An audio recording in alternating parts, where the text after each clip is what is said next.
Assalamualaikum warahmatullahi wabarakatuh. Alhamdulillahirrahmanirrahim. Salatu wassalamu ala asyrofil anbiya'i wal mursalin sayyidina wa maulana Muhammadin. Pertama-tama mari kita panjatkan syukur atas kehadiran Allah Subhanahu wa taala yang Maha Pengampun serta pemberian kepada kita semua sehingga kita bisa hadir di gedung web komputer SDN 1 Magelang tanpa ada suatu Allah. Salam serta salam mari kita sampaikan kepada junjungan kita Nabi Muhammad yang mana telah membawa dari alam berbuka menuju alam tanah ini. Yang terhormat Ibu Siti selaku Kepala Sekolah di Satu Magelang, yang terhormat Bapak Guru SD Satu Magelang.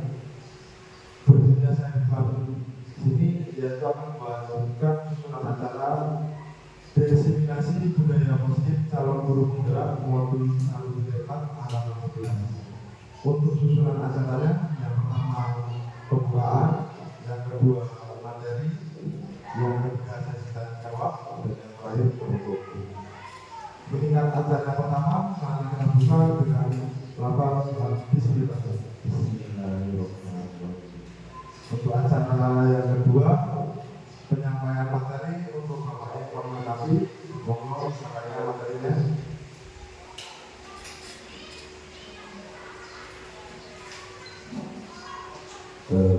Assalamualaikum warahmatullahi wabarakatuh.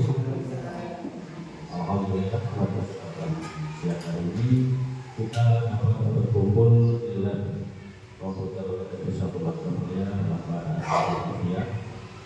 Salawat dan salamnya Allah semoga senantiasa tercurahkan kepada Nabi kita Nabi besar Muhammad sallallahu alaihi wasallam, kita nantikan syafaatnya di akhir zaman.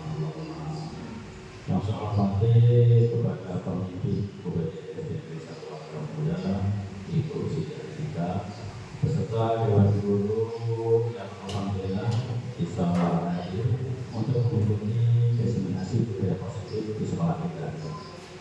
Bapak Ibu yang berbahagia, pada kesempatan kali ini saya mengajak kepada Bapak Ibu untuk sama-sama kita belajar tentang apa itu diseminasi budaya positif. Diseminasi adalah kegiatan penyebarluasan kegiatan positif. Di sini diseminasi merupakan salah satu kegiatan dalam program guru penggerak pendidikan guru penggerak. Diseminasi ini diselenggarakan untuk memotivasi guru dan warga sekolah untuk menerapkan budaya positif di lingkungan sekolah. Secara harfiah, diseminasi mempunyai arti penyebarluasan ide dan gagasan. Diseminasi juga dapat diartikan sebagai proses penyebaran suatu informasi kepada khalayak. Jadi di sini budaya positif masuk dalam program pendidikan guru penggerak untuk menciptakan suatu budaya positif yang ada di sebuah keluarga atau di kita. Dalam pendidikan guru penggerak, diseminasi adalah kegiatan yang bertujuan untuk menyebarluaskan suatu gagasan, temuan hingga inovasi terkait kegiatan belajar mengajar melalui publikasi, presentasi atau kegiatan lainnya. Materi yang dibahas dalam diseminasi mengacu pada modul pembelajaran yang ada pada modul 1.4. Pendidikan guru penggerak adalah pelatihan kepemimpinan bagi tenaga pendidik. Program tersebut bertujuan untuk menghasilkan guru yang kompeten sehingga dapat menjadi pemimpin pembelajaran di masa depan. Jadi tujuannya adalah untuk menciptakan atau mencetak pemimpin-pemimpin yang akan datang. Diseminasi budaya positif modul 1.4 guru penggerak. Dalam diseminasi budaya positif modul 1.4, tenaga pendidik akan menyampaikan materi teori kontrol, disiplin positif, kebutuhan dasar manusia, keyakinan kelas dan restitusi. Adapun yang dimaksud budaya positif adalah perwujudan dari nilai-nilai dan keyakinan universal yang diterapkan di sekolah.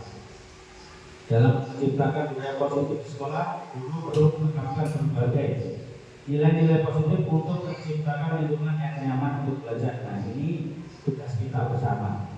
Nah, apakah buat kita udah nyaman atau belum? Apakah keadaan gurunya menerapkan nilai-nilai yang positif atau belum? Itu perlu kita koreksi kembali. Cantumkan budaya positif.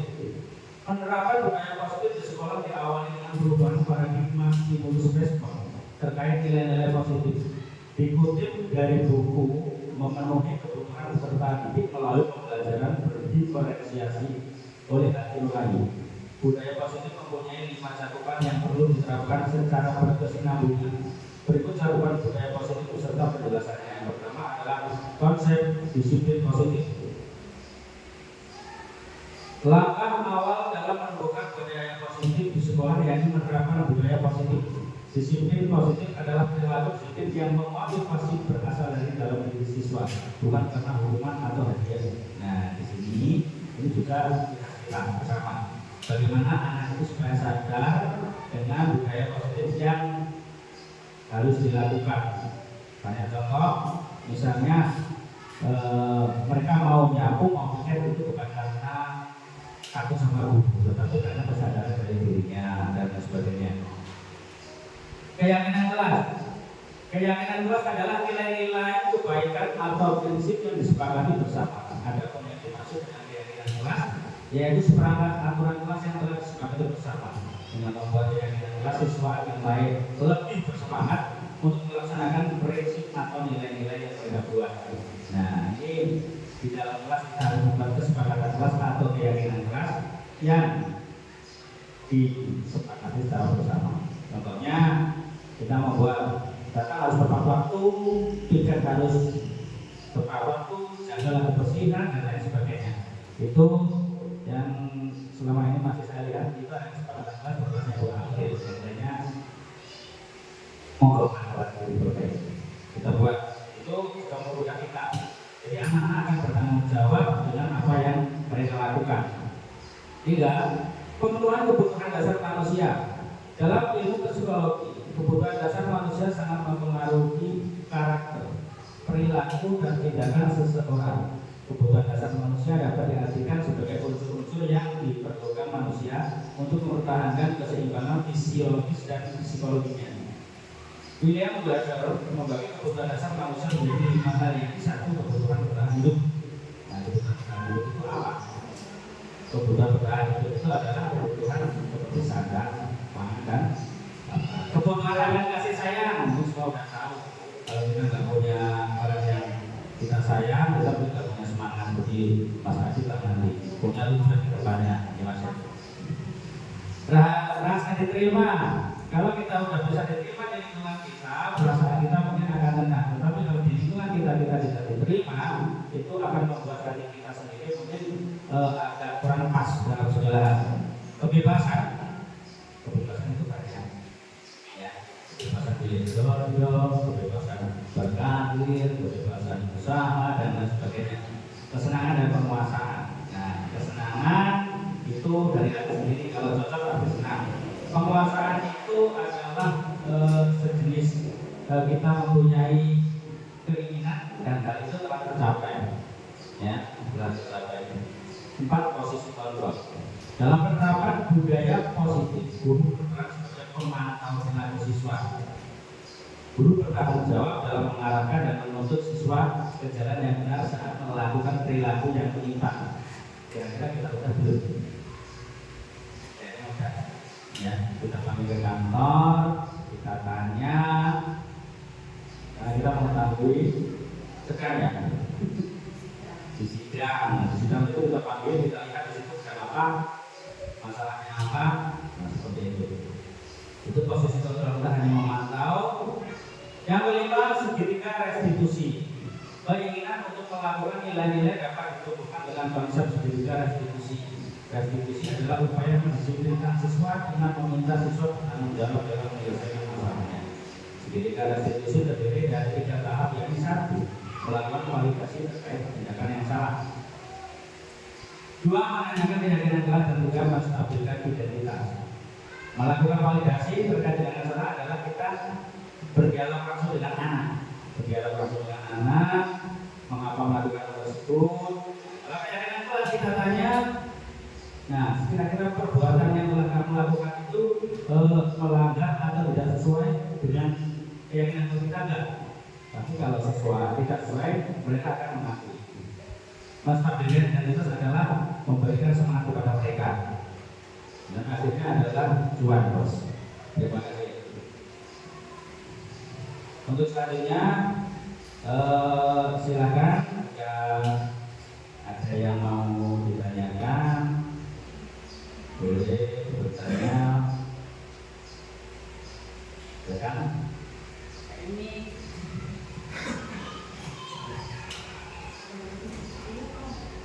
Ya, silakan Pak ya. Bismillahirrahmanirrahim. Assalamualaikum warahmatullahi wabarakatuh. Waalaikumsalam. Dan Pak Menteri SPC selaku CCT Angkatan 11. Jadi di awal delegasi Bapak Imam berbicara tentang budaya positif. Dan yang ingin saya tanyakan, apa sih yang dimaksud dengan budaya yang positif? Terima kasih. Terima kasih kepada Bapak Heru. Silakan jawaban saya. Budaya positif adalah sebuah budaya rujuk pada kebaikan, khususnya kalau kita di sekolah, di lingkungan sekolah kita, lingkungan kita, ya, dan memotivasi kita, anggota kita, termasuk guru, untuk melakukan hal-hal yang positif. Ini juga mencakup nilai-nilai seperti saling menghormati, menghargai, ya, bertanggung jawab, kerjasama, keterlibatan aktif. Budaya positif ini juga berusaha menciptakan atmosfer di mana setiap individu merasa dihargai, merasa menghargai, ya, menghargai tentang perkembangan yang ada pada kawan, pada akademis, dan juga secara profesional. Jadi itu adalah budaya positif. Nah, sekolah kita ada budaya positif. Alhamdulillah kita sudah berjalan juga. Selain itu, baru terima kasih. Ya, ada lagi saya adanya. Assalamualaikum warahmatullahi wabarakatuh. Melanjutkan pertanyaan dari kajian, saya ingin bertanya, mengapa budaya positif itu penting di sekolah? Ya. Baik, pertanyaan yang sangat jelas, ya. Dan itu juga berkesinambungan dengan pertanyaan yang diberikan Pak Heru. Mengapa budaya positif itu sangat penting di sekolah? Itu memang sangat penting Pak, karena berkontribusi pada kesejahteraan seluruh warga sekolah. Ya, karena ketika siswa merasa aman, nyaman, diterima, siswa itu lebih cenderung terlibat dalam proses belajarnya, itu lebih semangat.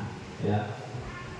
Selain itu, guru juga yang bekerja kalau lingkungannya itu positif, semuanya enak, tidak akan ada saling menyemooh, menjadikan dan sebagainya.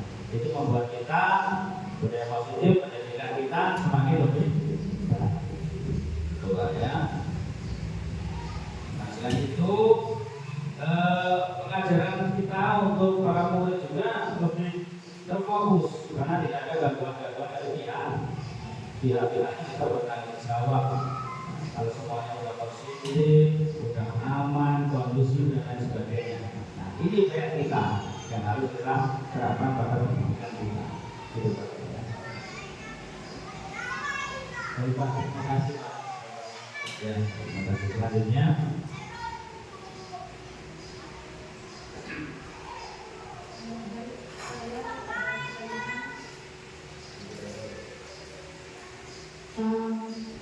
Pertanyaannya adalah bagaimana cara membangun budaya positif di sekolah kita?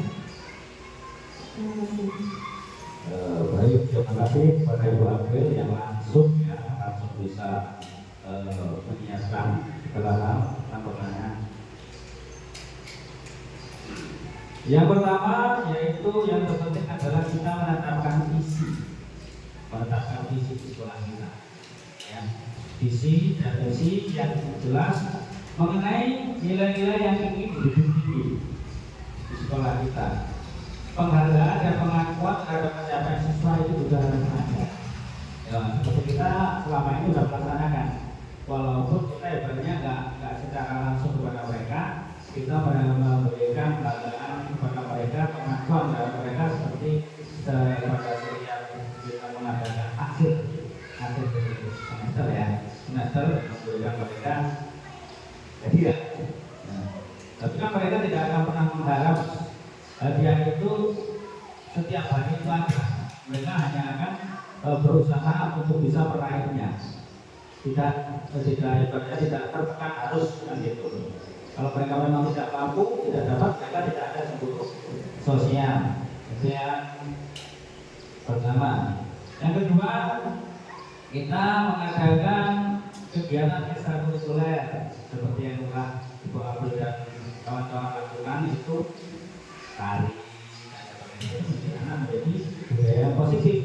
Coba kalau kita lepaskan mereka, silakan tari bebas, mereka pasti akan ada yang tarinya nanti, ada yang tari biji dan sebagainya di TikTok itu ada. Nah, disitulah kita guru juga harus berpartisipasi. Itu yang mendukung sekolah kita supaya lebih maju.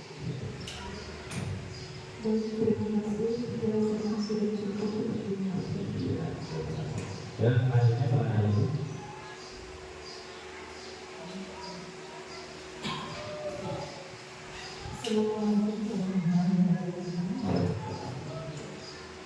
Pertanyaan saya, apa tantangan yang mungkin dihadapi dalam menciptakan budaya positif di sekolah?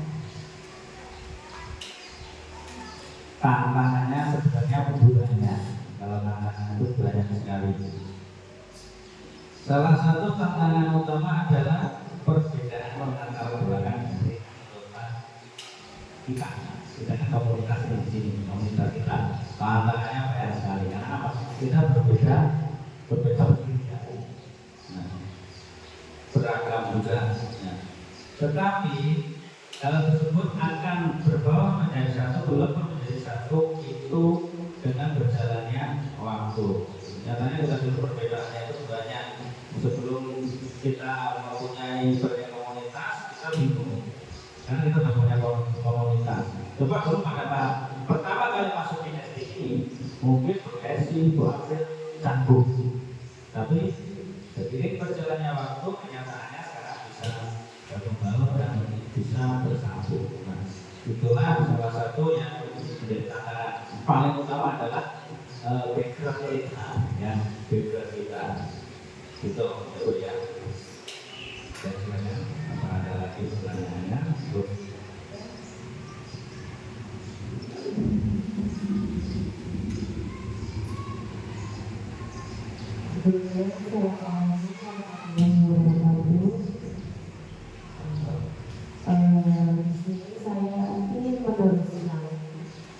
Dari beberapa pertanyaan yang ada, jika tadi ada yang bertanya apa itu sebenarnya budaya positif di sekolah, tantangan apa yang harus dilakukan, bagaimana caranya, dan di sini kita sebagai dewan guru, terutama saya pribadi, saya akan menanyakan apa sih sebenarnya peran guru itu sendiri dalam mendukung budaya positif agar di sekolah itu bisa berjalan efisien mungkin dan tidak seketika itu aja, tapi akan berlanjut seterusnya. Terima kasih.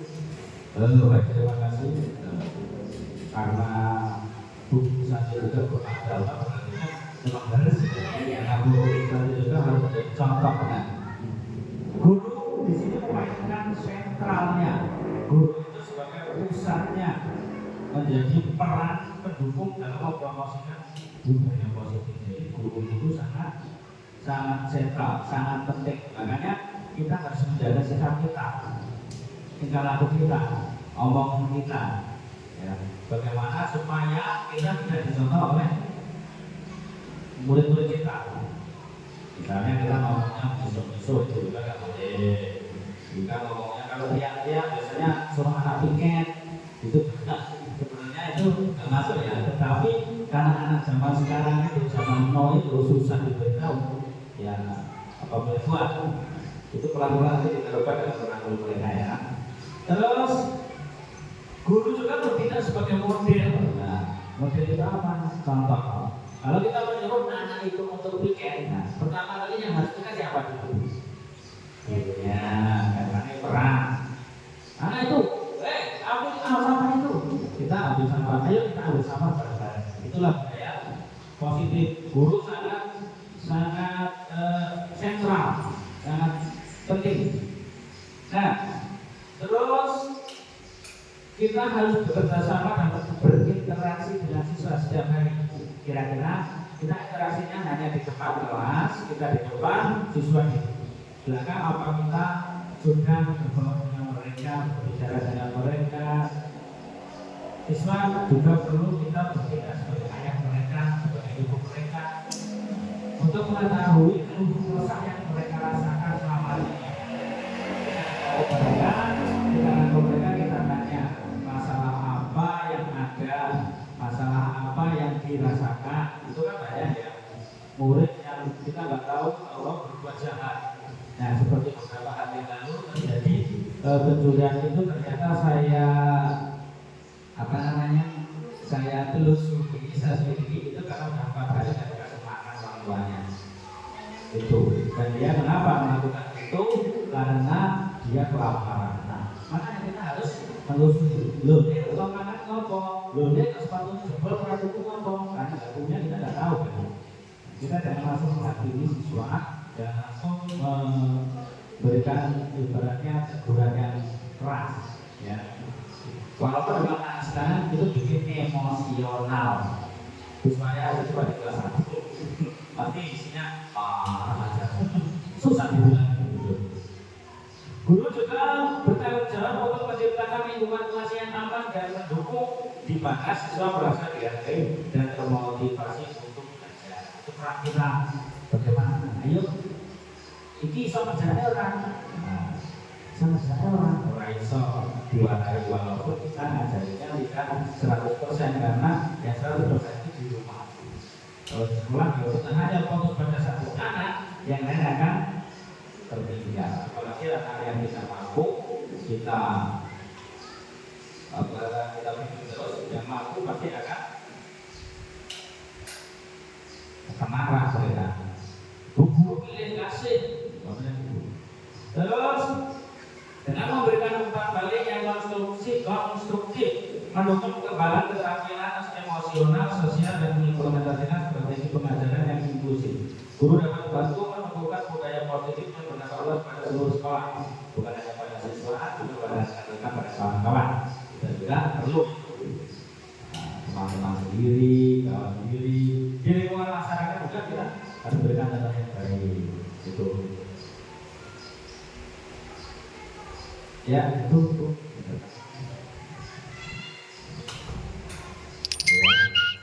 Ini sedikit tentang cakupan budaya positif. Yang pertama, konsep disiplin positif, konsepnya. Dan di situ kita harus berperilaku sama seperti tadi. Jawaban yang saya berikan tadi sama pada konsepnya. Kita punya konsep menjadi peran pada cakupan budaya positif. Yang keyakinan kelas apakah sudah ada? Nah, keyakinan kelas itu sebenarnya sama dengan kesepakatan kelas. Ini sedikit tentang guru penggerak. Di mana guru penggerak itu sebenarnya dididik untuk menjadi pemimpin masa depan. Padahal di situ isinya hanya tentang pendidikan, tidak ada yang lain. Hanya pendidikan tentang bagaimana cara menuntut anak. Sekarang kita sudah masuk pada kurikulum merdeka ini tidak lagi menuntut anak, tapi menuntut anak itu adalah filosofi kehadiran belajar Dewan Kolong. Nah, penggunaan bukan hidup jelas ada sandang, ada pangan. Kalau kita nggak ada sandang, nggak ada pangan, kita nggak akan hidup. Terus kebutuhan karir saya, kalau kita nggak punya tujuan, apa yang kita tuju, kita tidak ada yang memberikan berkat kepada kita, mungkin kita juga bisa tidak semangat dalam segala hal. Rasa terima kalau lingkungan tidak baik, kita juga tidak rasa nyaman. Kebebasan tapi sopan. Itu kita harus terapkan juga pada anak-anak, kesenangan dan penguasaan. Kita mengontrol posisi siswa itu dengan memantau. Nah ini segitiga restitusi ini yang kemarin sudah saya lakukan kepada dua anak, yaitu si Afifah sama Heru, yang mereka mengalami beberapa masalah. Yang pertama, si Afifah saya tanya, kenapa kamu melakukan hal itu? Katanya dia punya masalah sama Teja. Masalahnya apa? Saya tanya begitu. Masalahnya karena Teja sering nyontek, tidak mau belajar. Nah, saya tanya lagi. Lalu kamu melakukan apa? Saya marah, Pak. Lalu kamu mau meja, Pak. Nah, itu dia ngomong. Nah, itu saya panggil mereka. Saya panggil lah. Siapa? Dia bilang, kamu melanggar enggak yang namanya keyakinan bahasa? Melanggar apa? Melanggar apa? Saya melanggar tidak menghargai orang lain. Karena saya marah-marah tidak bisa mengontrol emosi. Nah, berarti apa yang harus kamu lakukan? Saya harus mengkoreksi lagi Pak, menahan amarah itu tidak baik. Nah, setelah itu selesai, mereka saling minta maaf dan mengerti hal-halnya. Teja juga dipanggil. Itu dalam segitiga restitusi. Skenario-nya begitu, ya. Skenario-nya begitu. Itu skenario. Terus selanjutnya sih Heru. Kenapa kamu sedang terlambat? Bukan Pak Heru ya. Heru kelas 6 ya. Mengapa kamu sedang terlambat? Katanya bangkok, mau main HP, katanya tidurnya bangkok. Terus dia berangkat sekolah akhirnya bangkok, telat. Nah itu saya tanya lagi. Akhirnya dia, kamu melanggar enggak? Dengan dia kelas, melanggar Pak, karena tidak tepat waktu. Akhirnya ditemukan sisi masalahnya. Dia mau memperbaikinya dan besok tadi tidak akan itu mengalami yang HP.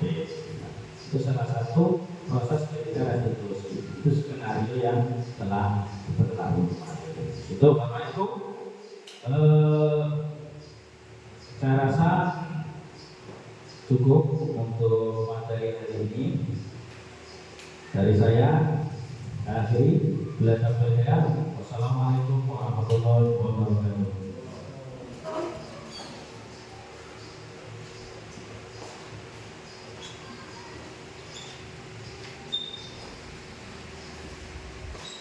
Terima kasih untuk Bapak Nabi atas penyampaian materi yang sangat bagus sekali.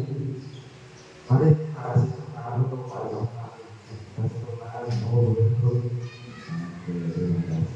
ketika acara yang selanjutnya penutup sebelum kita tutup acara pada siang hari ini, mari kita membaca dan alhamdulillah. Sebelum saya tutup acara ini, jikalau saya dalam beberapa ada kurangnya, saya mohon maaf. Saya akhiri. Kalau ada yang perlu ditanyakan, boleh kita kembang lagi.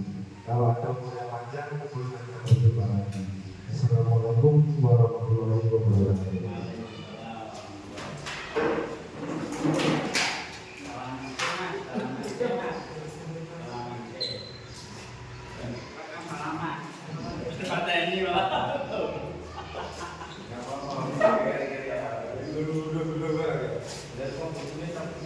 Dulu.